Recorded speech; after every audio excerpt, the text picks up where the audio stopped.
అందరికీ హాయ్ అండి. ఇంక ఈ షార్ట్లో వచ్చేసి మనకి main dots, front part dots అనేది ఎలా స్టిచ్చింగ్ చేసుకోవాలో చూద్దామండి. మనకి అలాగే కప్ షేడ్ రావాలంటే ఏ విధంగా స్టిచ్చింగ్ చేసుకోవాలో చెప్తానండి. ఓకే, ఇంకా మనకి ఇది వచ్చేసి మనకి 38 సైజు బ్లౌజ్ అండి. ఈ బ్లౌజ్ కటింగ్ కూడా మన ఛానల్లో ఉందండి.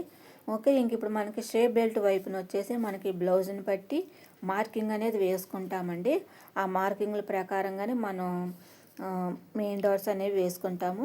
అలాగే ఉక్సు పట్టి, కాజా పట్టి వైపున వచ్చేసి మనకి ఈ ఫ్రంట్ పార్ట్ కోల్చుకొని ఉంటాం కదండి, దానికి నెక్ రౌండ్ కాడి నుంచి 1 ఇంచ్ అనేది కిందకి డౌన్ చేసి, ఆ 1 ఇంచ్ కాకుండా మిగతా మనకి ఎంతైతే ఉంటుందో ఫ్రంట్ పార్ట్ దానిలో సగానికి మనం మార్కింగ్ అనేది వేసుకొని ఇక స్టిచ్చింగ్ అనేది చేసుకోవాలండి. అలాగే ఆమ్ డౌన్ వైపు మనం మార్కింగ్ చేసుకోవాలంటే రెండు సమానంగా ఉండాలండి, పై క్లాత్ కింద క్లాత్.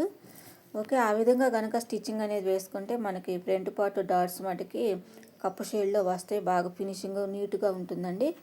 చూసారా, నాకు ఇంకా బ్లౌజ్ అయితే రెడీ అయిందండి.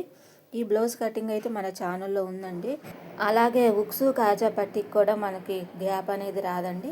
ఆ గ్యాప్ ఎందుకు వస్తుందంటే మనకి బ్లౌజు మెజర్మెంట్ని బట్టి కూడా వస్తుందండి. కొన్ని బ్లౌజులకు వస్తుంది, అలాగే కొన్ని బ్లౌజులకు రాదండి. దానికి మనకి ఇచ్చే ఆది బ్లౌజుని బట్టి, బాడీ కొలతలను బట్టి మనకి ఈ గ్యాప్ అనేది వస్తుంది. ఓకే, చూసారా మనకి బ్లౌజ్ అయితే ఎంత నీట్గా ఫినిషింగ్ అనేది రెడీ అయిందో.